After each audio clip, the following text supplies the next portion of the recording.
Continuing coverage now as authorities say they were never more than a step behind Arriaga, as they say he was trying to flee to Mexico. Kern County Sheriff Donnie Youngblood says he got the call that Arriaga may have been hiding here. And that's when Sheriff Youngblood says he called in SWAT teams, making a promise to authorities up north they would catch the alleged killer. 23 ABC's Josh Sanders continues our coverage and has more on the takedown and how several Bakersfield residents are accused of helping Arriaga hide from authorities. Josh? Yeah, Tim, Jess, we're standing in that neighborhood just north of Lamont, where this morning Kern County Sheriff Donnie Youngblood says Arriaga came out of this house behind me with his hands up as SWAT surrounded the neighborhood.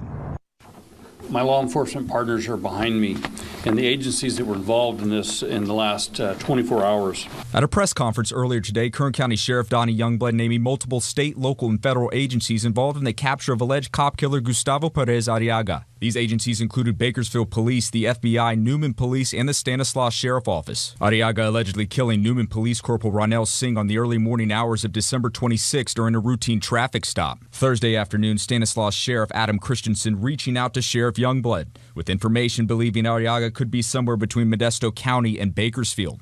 As information came in throughout yesterday afternoon and last night, we had surveillance teams that were set up in different communities of our county, to include Buttonwillow, Lamont, Hanford in Kings County.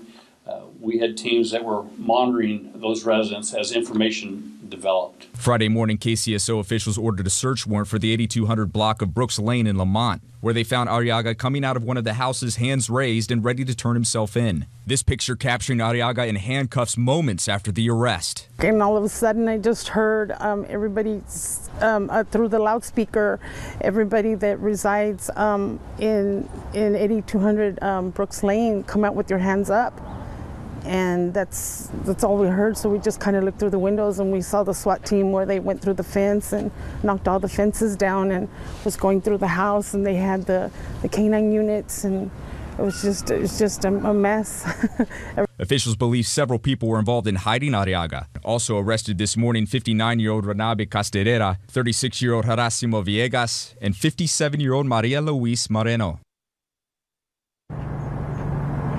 Now, Tim, Jess, at this time, it's not known the relationship between Arriaga and those two men and women that were arrested from this house, but we'll continue to update this on our social media platforms and website and continue to follow this. Live north of Lamont, Josh Sanders, 23 ABC.